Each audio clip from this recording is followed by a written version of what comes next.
Hello and welcome to the 7th video in my Revolution software retrospective.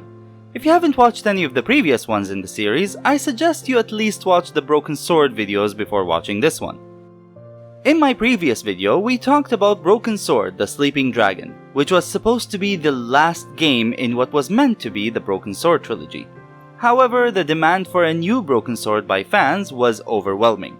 So Revolution decided to make a 4th Broken Sword game. Broken Sword: The Angel of Death. The game was developed by Revolution Software and Sumo Digital, making it the first Broken Sword game not developed solely by Revolution. It was also the first and only game in the series that was PC exclusive. Apparently, when making Broken Sword 3, compromises were made for the PC version because the console versions held it back, due to console limitations. So the devs decided to make this one exclusively on PC in order to push the boundaries of graphics and technology that were available at the time. The game was released on September 15, 2006 in Europe, and was published by THQ. 5 months later, it was released in the US as Secrets of the Ark, a Broken Sword game, and was published by the Adventure Company. This was the second time a Broken Sword game had a different title in the US. However, unlike Circle of Blood, which was a silly title that had nothing to do with the game, Secrets of the Ark is just as relevant to the story as Angel of Death. In fact, I'm kinda annoyed that the game wasn't titled Broken Sword: The Secrets of the Ark, for consistency's sake, since every Broken Sword subtitle starts with an S.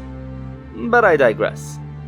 Although the game was not as successful as the first 2 games, it was still received quite well by critics and was praised for dropping the excessive action elements of Broken Sword 3 in favor of a more classic point-and-click approach. So how was it? Was it actually a return to form? Or was it still very different from the first 2 that the fans adored? Was it able to fix the problems people had with the watered-down Tomb Raider Shove-It hybrid? Or did it introduce even bigger problems? To answer these questions and more, let's dive right in. As usual, this is your spoiler warning. I will be spoiling many plot points and puzzle solutions throughout this video. I will also be spoiling the endings of Broken Sword 1, 2, 3, and 4. So if you haven't played any of these games yet, and you plan on doing so, I suggest you go play them before watching this video. To those who have already played them, or just don't care about spoilers, grab a drink, sit back, and enjoy the video. The game starts off with some gangsters watching a blonde man entering his office. The blonde man turns out to be George Stobart. It seems that George has left his patent job in Idaho and is now running a bail bond office in New York with his business partner Virgil. Virgil tells George that a woman is waiting for him in his office. The woman, whose name is Anna Maria, tells him that she has a Templar manuscript she wants George to decipher. Before George gets the chance to refuse, the gangsters that were waiting outside barge in. After managing to give them the slip, Anna Maria tells George that the manuscript was given to her by her father, and she believes it leads to treasure, which is why the Mafia is after the same manuscript. This convinces George to help her, and so they set off to find said treasure. The story isn't what I would call good, but it has its moments. It was entertaining, action-filled, and quite informative at times, if you don't mind reading walls of text. Overall, the story wasn't bad, and I genuinely enjoyed some of its plot twists. However, it did not feel like a Broken Sword game at all. Almost as if it wasn't supposed to be one, but was later changed because the Broken Sword IP was a safer bet than a new IP. First of all, why is George struggling with money? I made jokes about him not having any money in Broken Sword 1, but it was quite clear that he was pretty well off. He was able to afford spending a vacation in Paris, was able to afford flight trips to various places around the world, and probably had enough money for a pizza. Maybe his business in Idaho went down and he needed to start over in New York, which would explain his current situation. But then, what about his knighthood? In the previous game, he was knighted by the Order of Saint Stephan. Yet this was never mentioned here. It's not like the order was destroyed or anything. Was he like a contract knight hired for just one job? And remember the Hendersons? They were absent in the 3rd game, which makes it the only Broken Sword game without them. So I was glad to see Dwayne Henderson in this one. Problem is, his inclusion made the story even less like Broken Sword because of how out of place he was. He just so happened to be relaxing at this super exclusive bathhouse in Italy George was investigating. The entire joke of Dwayne Henderson is that he acts as if he's working for the CIA, when in fact, every time we see him with Pearl, they seem like typical tourists. So you never really know if he's actually a CIA agent, or if he's just delusional. Seeing him in a place a tourist wouldn't likely visit ruins that joke. Heck, the joke is already ruined by the absence of Pearl. They even got his history with George wrong. George says that the first time he met the Hendersons was in South America, which is not true. He first met them in Syria, and in the second game they met in Central America, not South America. I am now convinced that no one working on this game ever played the previous ones. Even Nico's introduction makes no sense. After deciphering some parts of the manuscript with the help of Andrei's website, they find out that the location of this treasure is in an old citadel in Turkey. They fly there and are told by the waiter that the citadel they're looking for is Topkapi Palace, which is unfortunately closed to the public at the time they arrived. They end up finding a way to sneak in, solve some puzzles, and find the treasure, which turns out to be a golden cherub. They celebrate their find by doing you-know-what. But then George wakes up and finds that both Anna Maria and the cherub are gone, and the waiter, who turns out to be an undercover Turkish Secret Service agent named Mevlut, starts questioning him about the cherub they found. Moments later, the Turkish police arrive and arrest George for sneaking into the palace. Whilst in prison, he gets a visit from a local priest and a nun bringing him donations from their orphanage. Right before leaving, the nun tells George to meet her at the rooftops. George manages to escape in a very cartoony way and makes his way to the rooftops to meet the nun, who turns out to be Nico. Thanks for the toys, sister, but what do we do now? Pray for a miracle? No, Georges. You remain patient and ask politely. Nico! Mind my wimple, Georges. What would Father Nicholas say? So apparently, the priest was actually Mevlut, and when George arrived at the airport, the Turkish Secret Service was notified due to George's connection with the mafia. But when George was arrested, Mevlut realized that he was just an amateur treasure hunter, so he decided to try and break him out. He contacted Nico and gave her instructions as to what she needs to do to help George escape prison. I have multiple issues with this. First off, why would George trigger an alert when entering the country? His only interaction with the mafia was when he snuck into this office to steal the manuscript they stole from Anna Maria. I hardly think that's international alert worthy, is it? Second, what was the plan here exactly? Instead of using his influence as a Secret Service agent, he calls Nico to help, then gives George a few toys in the hopes that he'll manage to use them to break out? Leaving aside how ridiculous it is to expect George to escape using these items, what if George didn't know what to do with the toys? What if his plan to use those marbles to knock out the guard didn't work? Also, why call Nico? George and Nico aren't a couple anymore, so wouldn't it make more sense to call a relative? Or Virgil? How would Mevlut even know who Nico is? Did he hear about their previous adventures? Now that I think about it, how did Anna Maria find out about George's experience with Templar manuscripts? Are George and Nico famous? Then why is he struggling to pay $20 for pizza? Anyway, back to Nico's introduction. It felt like nothing more than an excuse to bring back Nico, because you can't have a Broken Sword game without George and Nico working together, even if it makes no sense. You know what could have solved that issue? Don't make this a Broken Sword game. I swear, if you changed the names of all the characters, this could have been its own story. Or maybe a sequel to In Cold Blood. That might have made more sense because I'm sure an ex-MI6 agent would trigger more alerts at airports than a struggling amateur treasure hunter.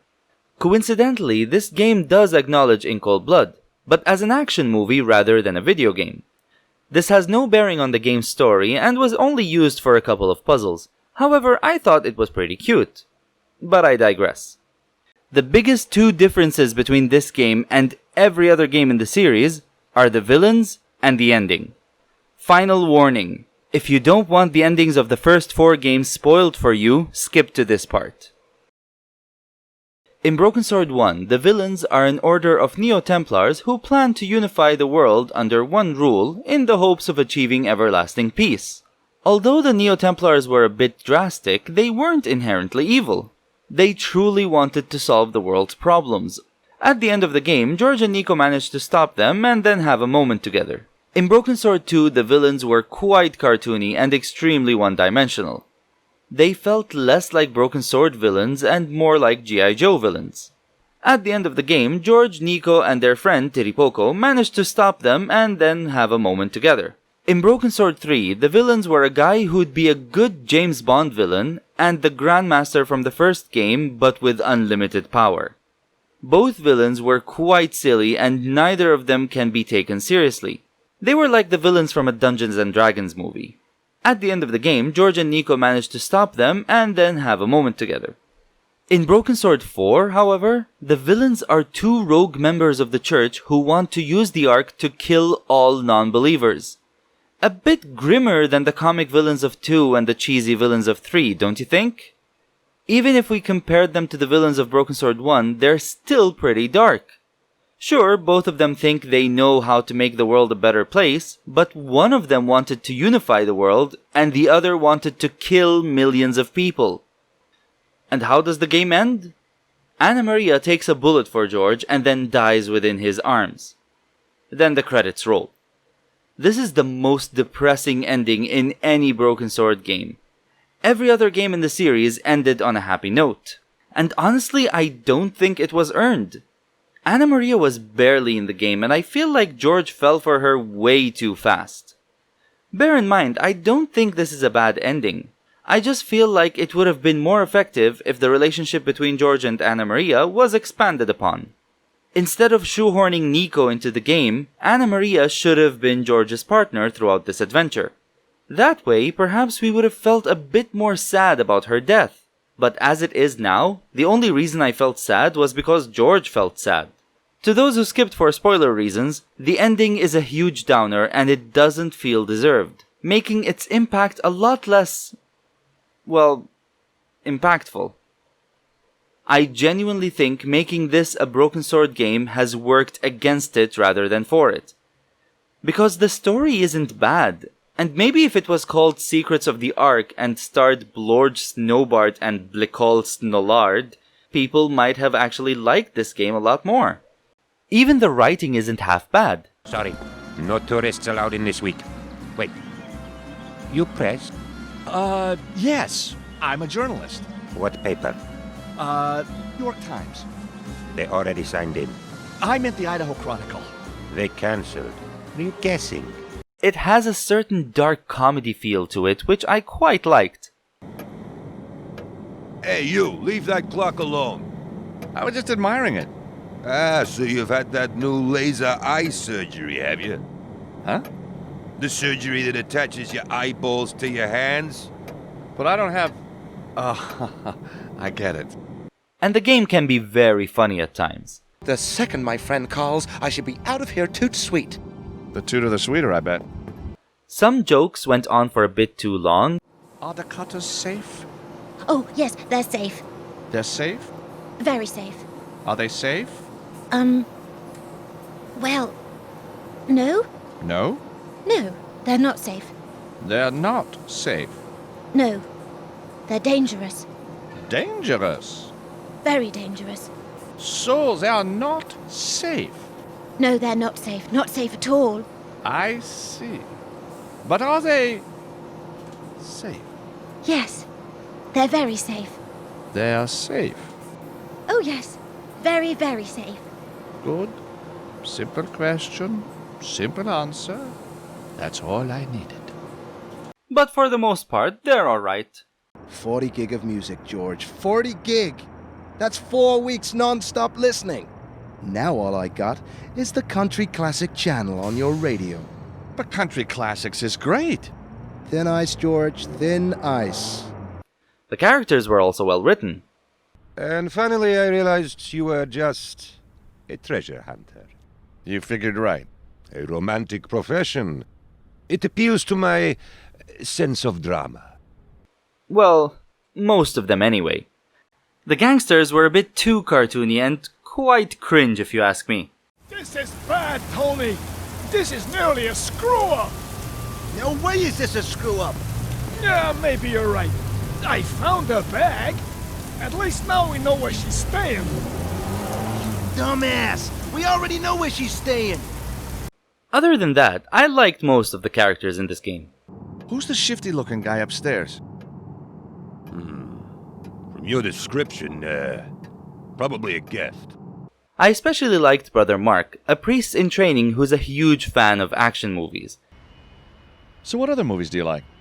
Oh, Fly Hard, Bad Lads, The Bold Complacency. But there's still not a patch on In Cold Blood. So why become a priest? I abhor violence. However, I didn't like this running gag where the game keeps hinting at him being gay, and George was the only one oblivious to it. I thought you looked too young to be a priest. Oh, well, thanks. You don't look so bad yourself. What a nice guy. Really friendly. I don't think there was any ill intent behind this joke, but it didn't sit well with me. I need to wear some non-conductive gloves, and rubber will be brilliant. Well, why didn't you say? Here, they go with your eyes. Yeah, thanks, I think. And at times, it made George look like an absolute homophobe. You know, use your feminine wiles to get the key to the apartment block. You really think it's going to work on him? Duh, he's a guy, isn't he? And to make matters worse, later on in the game, we find out that he's not even gay. Funny, in my dreams there was always a beautiful blonde cheering me on at a moment like this. A blonde, as in blonde girl? Of course. Oh, well, I thought you were, well, you know. What, George? Well, I kind of thought you didn't, well, have those feelings, for, women. George, I may wear the garb of a priest, but inside there still beats the heart of a hot-blooded male. I already feel uneasy about the misogynistic jokes in this game, but at least in those instances, the misogynists are the butt of the joke. Could you give me a hand? Need a strong man, huh? Yes, but you'll do. Hey, don't get lippy with me, young lady. There's one person with an AK-47 in this room, and it ain't you! But when it comes to this one, it feels like the target of this running gag is Mark's supposed homosexuality. I would say this was a product of its time, but even by 2006 standards, this felt weird. Anyway, on to voice acting. I wasn't a fan, to be honest. While some voices were pretty decent... Oh yes, the key! Yes, I know the key is alright. Well? Well, what? Where's the key? The key? Where it always is. You fool, under the plant pot to the left of the doorway. Oh my God! What's happened here? The whole place has been turned over. And the manuscript, it's gone! Gone! And Rolf Saxon did a great job as George once again. Uh-huh. So it's old, with Latin writing on it. Well, that sure narrows it down. If you're going to be like that, I'm not going to tell you. Well, give me a break, will you? What else was on it? There must have been something. The rest were either too cartoony or just downright lazy. I guess he's gonna be, hanging around a long time before, another job comes his way. You crack me up, Mr. Fingers. Listen to me, Sonny. I don't like heroes, which means I don't like you. So next time, leave it to the professionals. I especially dislike Nico's new voice. From Paris. I saw you on TV, talking about the gold. You were pretty good. Which is a shame since she was voiced by Catherine Pageant, an actual French voice actress. It could be dangerous. We need you here, in case something goes wrong. This French character was finally voiced by a French person, and this is what we get. A bland, uninterested voice. Well, I had a nice flight, caught some great movies, and by the time I reached Phoenix, I was sure I was going to find something big. Her voice wouldn't have bothered me much if it weren't for the fact that both Hazel Ellerby and Sarah Crook did a much better job as Nico. I don't blame you for being scared. I am too. But this story could be my only chance of a big break. He contacted me through my paper. He wanted to meet. Why? Some nonsense about the end of the world. Even Jennifer Karen Hall, with her phony French accent, did a much better job. I'd set it up to act as his courier, and once I had the proof, I planned to go straight to Inspector Moo. As for the music, it's not bad at all.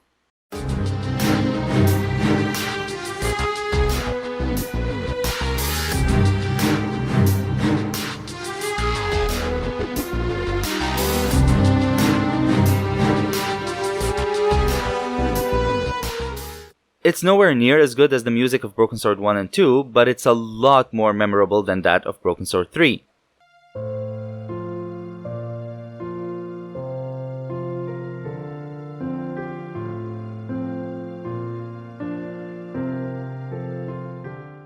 And it deserves extra credit because it was written by Ben McCullough, the same composer who worked on Broken Sword 3. So it was nice to see the jump in quality made by the same composer.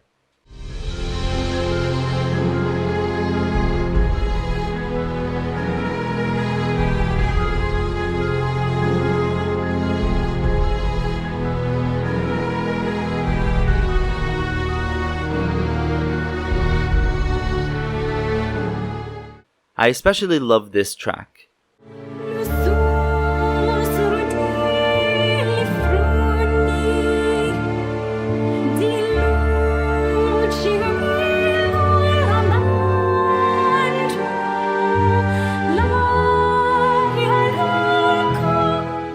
However, the music sounds nothing like Broken Sword, which is one more reason why this shouldn't have been a Broken Sword game. I'm sorry to harp on about this, but I just can't understand why they had to make it a Broken Sword. As for the visuals, I can't say I was impressed.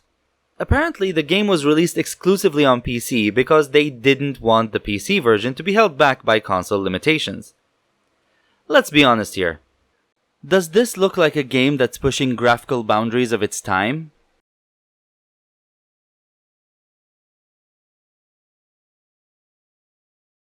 I'm not saying that it looks bad, but judging by the games that came out around the same time, even on consoles, I wouldn't say this was pushing any boundaries.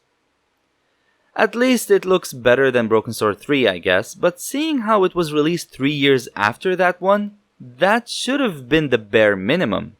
I just missed the times when Broken Sword's visuals were the benchmark of quality, rather than a drop in the ocean of mediocrity. At least it doesn't have needlessly big areas with many useless nooks and crannies like Broken Sword 3 does. It also doesn't have nearly as many useless doors. Speaking of which, let's talk about the gameplay. Just like last time, we'll talk about the mechanics first, then the puzzles.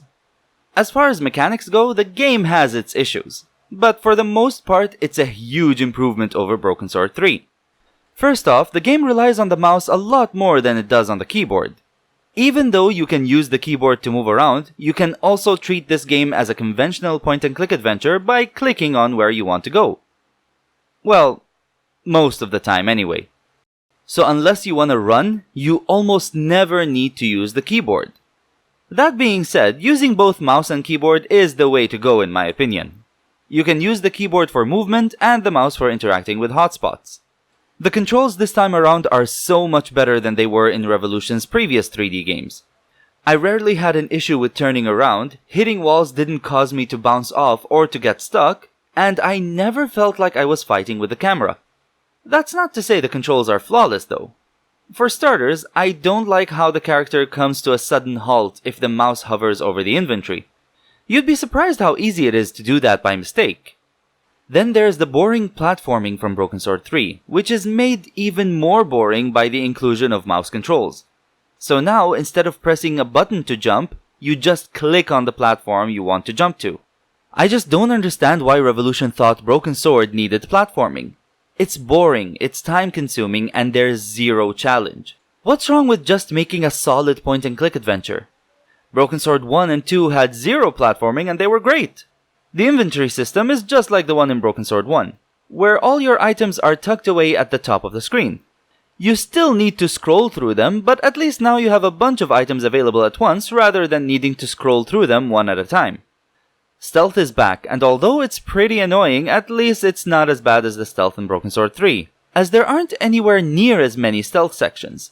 They're also quite short, so you don't get sent back too far when you're caught.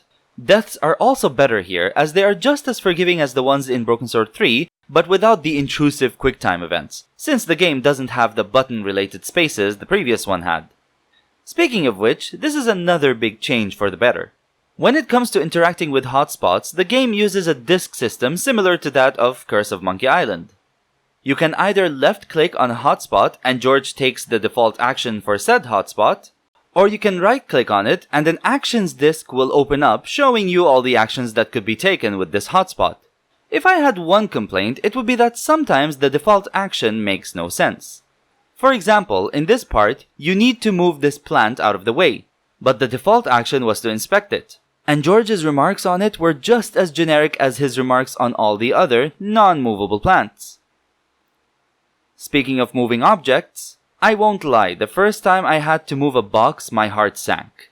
Thankfully, the game had only a few instances where you need to move something, and it was always just one thing. Not to mention, pulling and pushing in this game is a lot faster than it was in Broken Sword 3. So when it comes to mechanics, I barely have any problems with this game. But what about the puzzles? Some were great, some weren't so great, and some were... well, they were puzzles. The game has 3 types of puzzles. The first type are the hacking puzzles. These are this game's version of the crate puzzles in Broken Sword 3. Okay, that's a bit unfair, as A, there are only 7 of them in the entire game, and B, they're actually challenging. A bit too challenging if you ask me. They're not bad puzzles, but they can get quite repetitive, and are pretty annoying if you're not a fan of these types of puzzles, and just want to continue with the story. Plus, they really break immersion.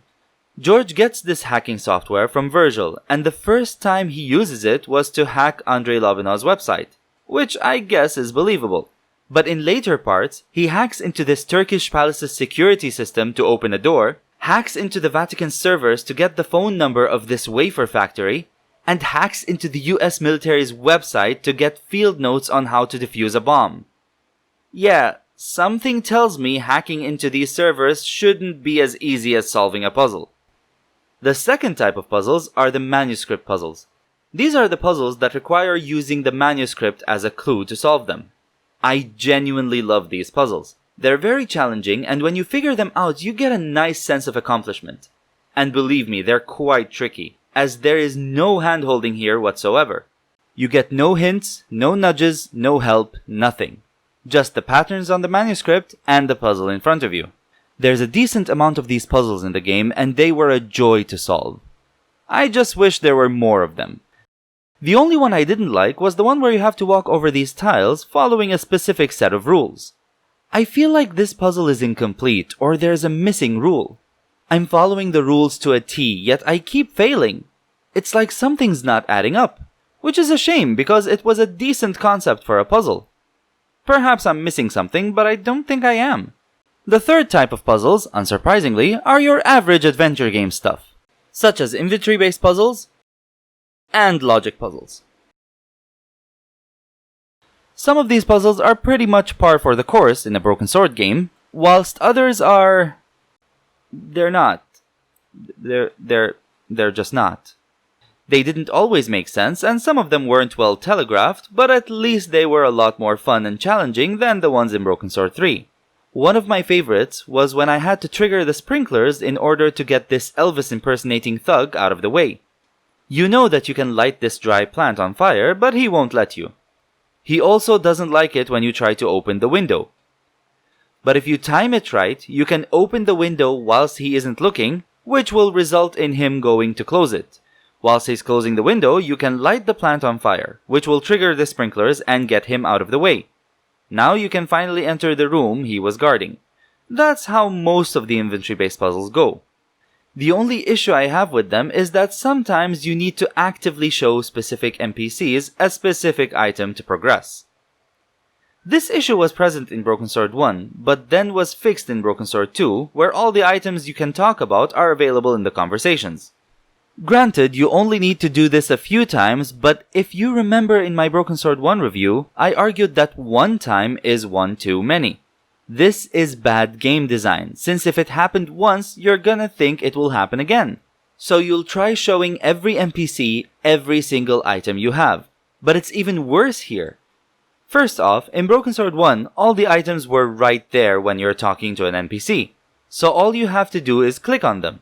Here, you have to go to your inventory, get the item, then use it on the NPC, which plays the conversation startup dialogue every single time you do it. Did I mention that dialogue in this game is unskippable? Second, in Broken Sword 1, even if you showed an NPC an unnecessary item, you'll at least get an entertaining or humorous piece of dialogue. I didn't have you down as a doctor. I'm not. I acquired it.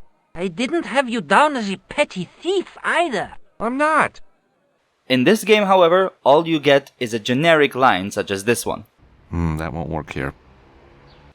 Of course, those are the normal puzzles. The ones that made sense. There are others, though.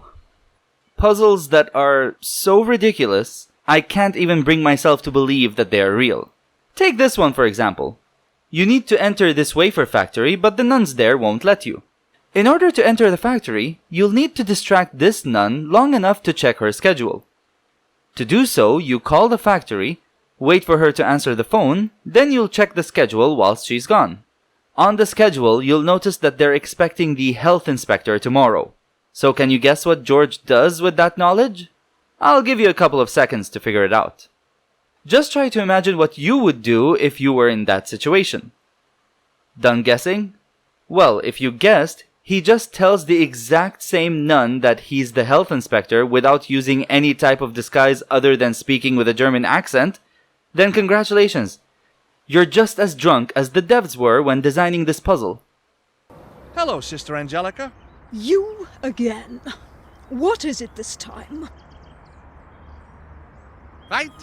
My name is Henry Steiner, and I am the health inspector. But, you're not due to arrive until tomorrow. They fall for it every time. This is highly irregular. We're not ready. You're supposed to be always ready. Let's see what your boss has to say. No, wait. I'm sure it's all right. Come to the door at the side and I'll let you in. Thank you so much, sister. How do they not recognize him? He didn't even change his clothes. And believe me, it gets worse. Whilst investigating this bathhouse, you get captured by the owner and tied to a chair in a room full of stuff.